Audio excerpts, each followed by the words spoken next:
बहक जाने की आदत है, मैं आदमजात हूँ, मुझको बहक जाने की आदत है। आइए हजरत, आप हैं, आधी रात है, हजरत मौलाना मुफ्ती अबू उबैदुल्ला साहब की बात है।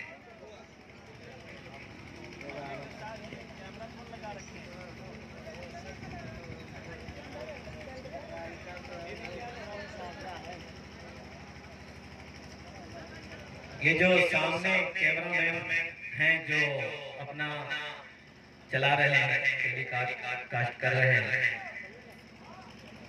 सच कहाँ तक मेरी निगाह घूम रही है वहां तक जहां खड़े हैं आप, वहां तक माशाअल्लाह।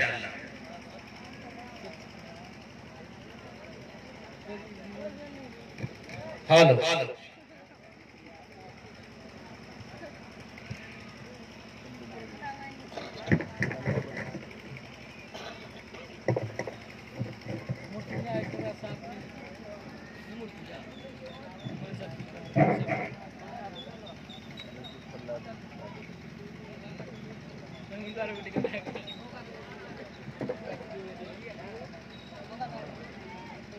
अस्सलामु अलैकुम रहमतुल्लाहि व बरकातुहू।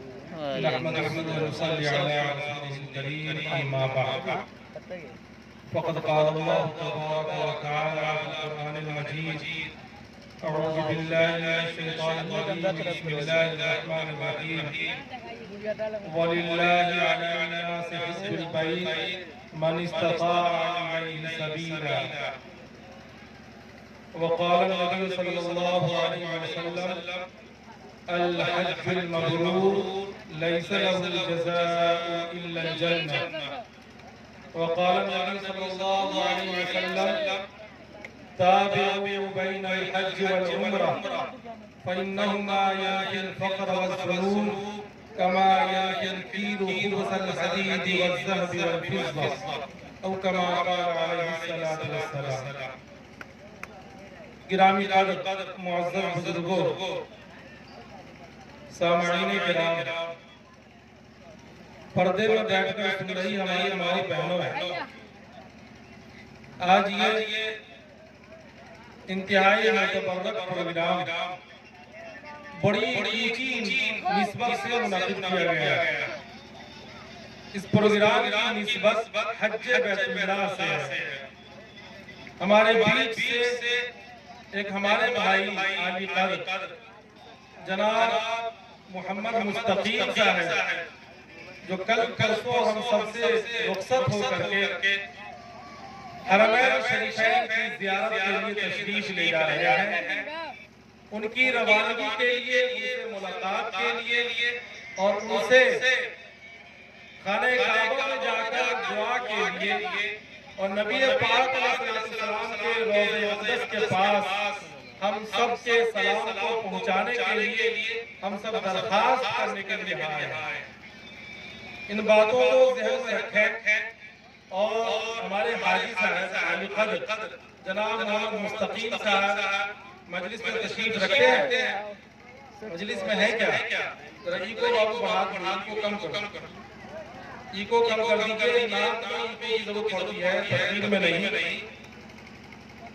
हाजी साहब अगर कहीं इधर है तो मजलिस में तशरीफ ले आए, इसलिए कि बहुत सारी बात हमें उनसे ही कहना है और उनके तवस्सुल से तमाम सामईन को कहना है और सबको भी कहना है।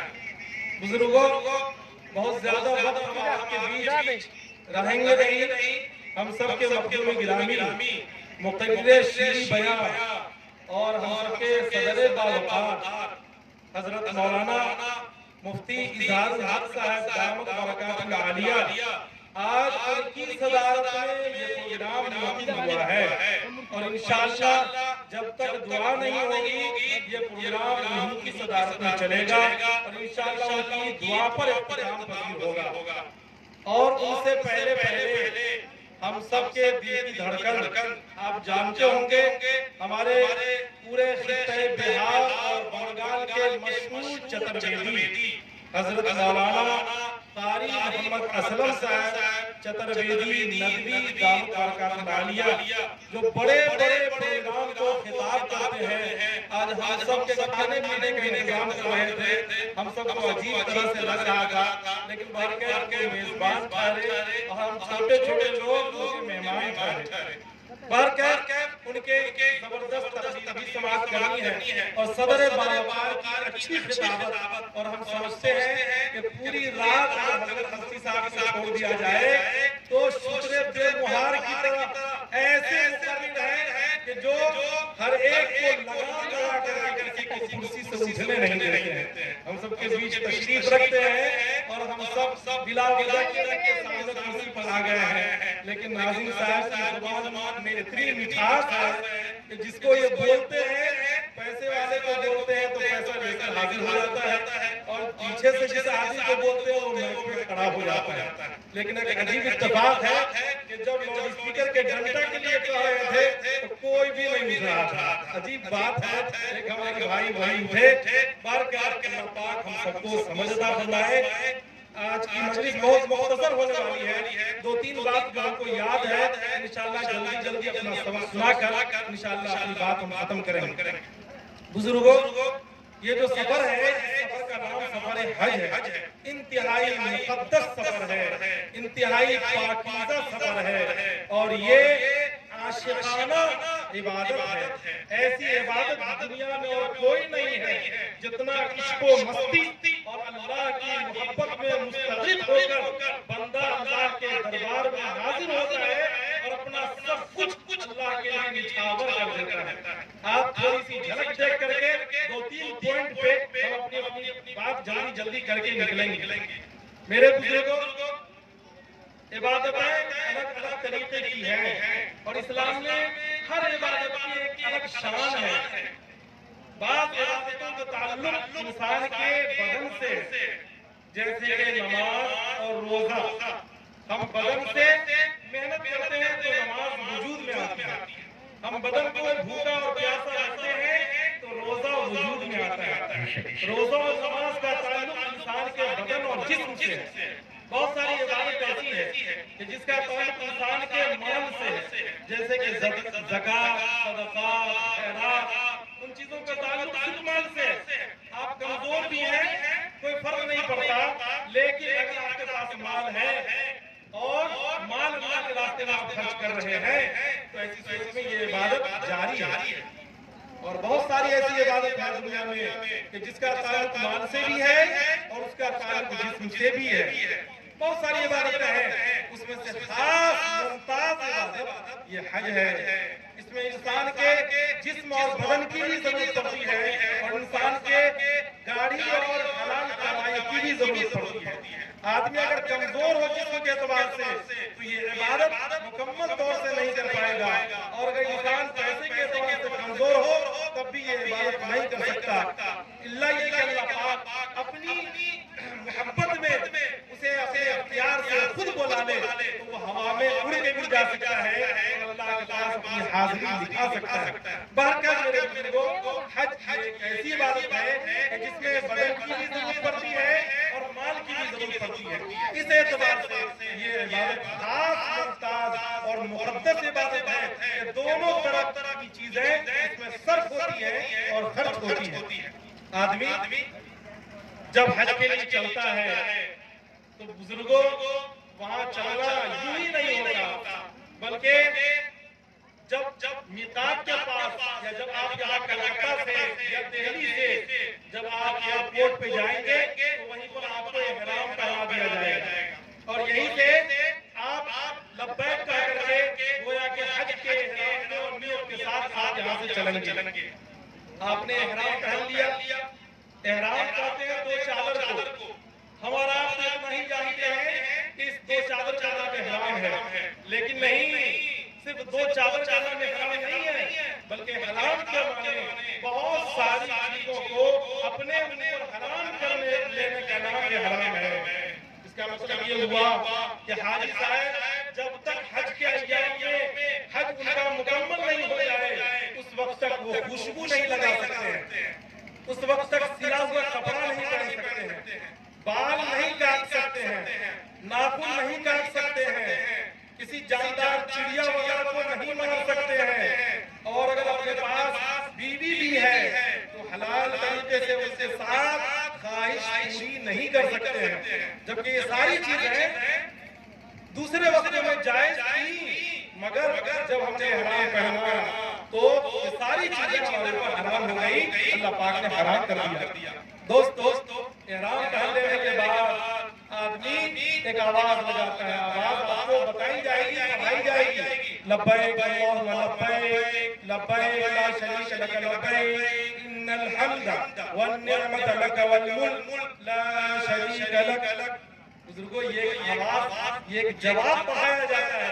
ये वो जवाब है कि जो उस आवाज के बदले में दी जाती है, जो आवाज आज से 5000 साल पहले आपको दी गई थी।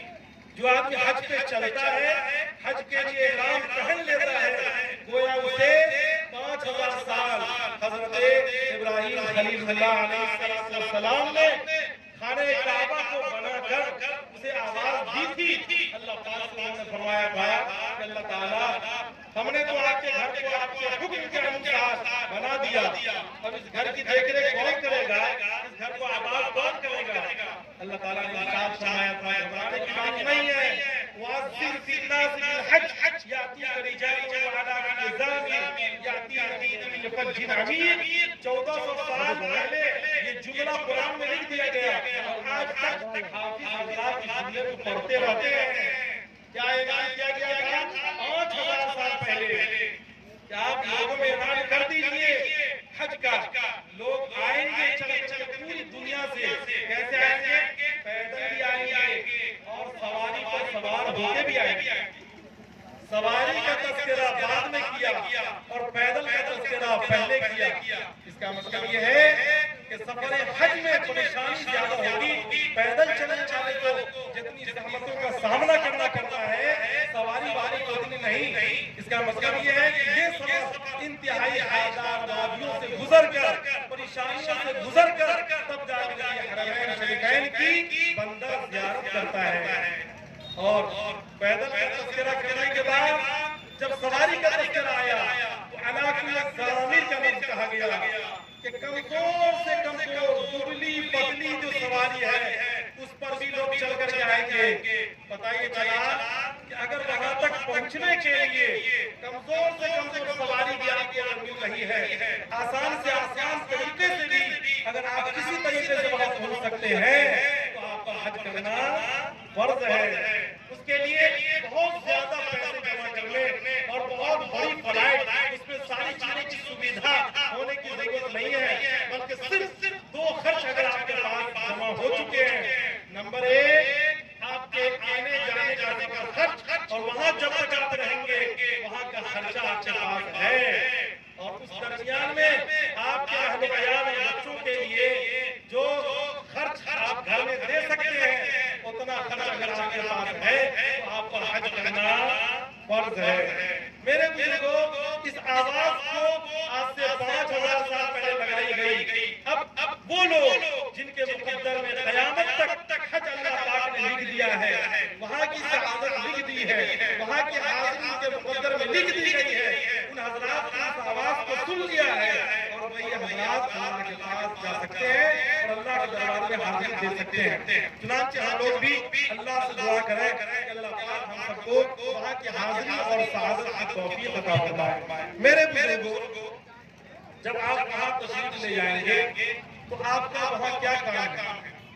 जाहिर सी बात है कि हम सब अल्लाह के इश्क और मोहब्बत में डूबकर इस सफर का आगाज करते हैं और एक आशिकदार बंदे का, एक मोहब्बत करने वाला इंसान अपने महबूब की तलाश में सरगर्दा होता है। मजनू का और लैला का किस्सा सुना है? नहीं सुना है? लैला मजनू का किस्सा बहुत मशहूर है। मजनू को लैला से इस कदर मोहब्बत हो गई थी कि वो जमीन पर लिखता था, क्या लैला लैला लैला लैला, और लिखते लिखते 1 किलोमीटर 2 किलोमीटर तक चला जाता था और वो लैला ही लिखता चला जाता था। लोग पूछते थे कि क्या किसका नाम है? कहते थे कि मेरी महबूबा है, मैं उसका नाम लिख रहा हूं। कभी लैला की गली में उसकी दीवार को मजनू चूमता रहता था। लोगों ने पूछा कि अरे भाई ये क्या कर रहे हो भाई, इस गली में सबकी दीवारों पर गंदगी भी लगी हुई है, उसको तुम चूम रहे हो, ऐसा आखिर क्यों कर रहे हो? तो मजनू जवाब दे रहा था, अमर वाला दिया लैला तकब्बिल ज़लजिलाना। अरे तुम्हें पता ही नहीं कि ये गली किसकी है, ये दरो दीवार की निस्बत किसकी है, ये मोहल्ला उसका है जिसका नाम लैला है। मैं उसकी याद में कभी उस दीवार को चूमता हूँ, मैं कभी उस दीवार को चूमता हूँ कि कहीं से लैला की आहट समझ में आए, लैला की खुशबू नजर आए। मेरे बुजुर्गों, एक आशिक की यही हालत होती है, चाहे दुनिया में किसी इंसान से